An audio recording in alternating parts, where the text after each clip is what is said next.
So I'm Bess, and with my husband Damien we run Main Ridge Dairy, which is a commercial goat dairy, and we also have a farmhouse cheese factory on the property as well.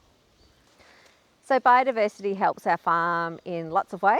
One of the first ways is that we have 30% of the property is actually locked up as native bushland, and that provides habitat for lots of different types of birds.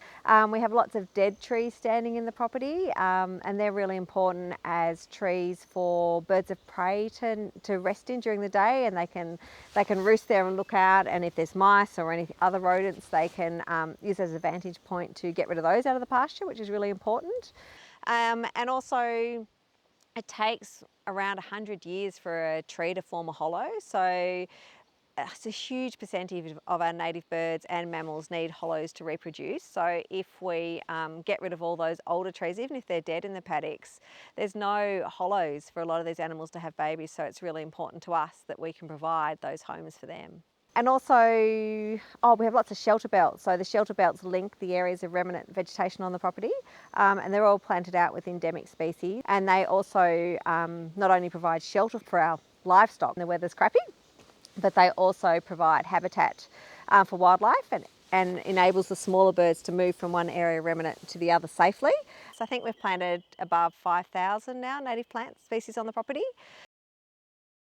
Land for Wildlife is a voluntary scheme that I actually know the full definition of this because I used to be a Land for Wildlife officer, so I can give you the proper definition. Is Land for Wildlife is a voluntary scheme that encourages landholders to protect areas of their property for native vegetation and wildlife, even though the property may be managed primarily for other purposes. So you might have a dairy or a beef cattle farm, but they have sections of the property that are put aside purely for native wildlife.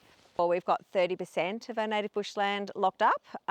We have two tributaries of Main Creek on the property, which is quite a environmentally significant creek on the peninsula because it has a few really important fish species in it. So we have that fenced from our stock, so within 100 metres each side, and we've got all the weed out and let the vegetation come back, and so it looks really good and the water quality is really high. Biodiversity is really important to both of us, not only because we have a love of the natural world, but we find that by looking after the natural biodiversity on the property, we look after the whole farm environment. So healthy farm, healthy livestock, healthy paddocks basically.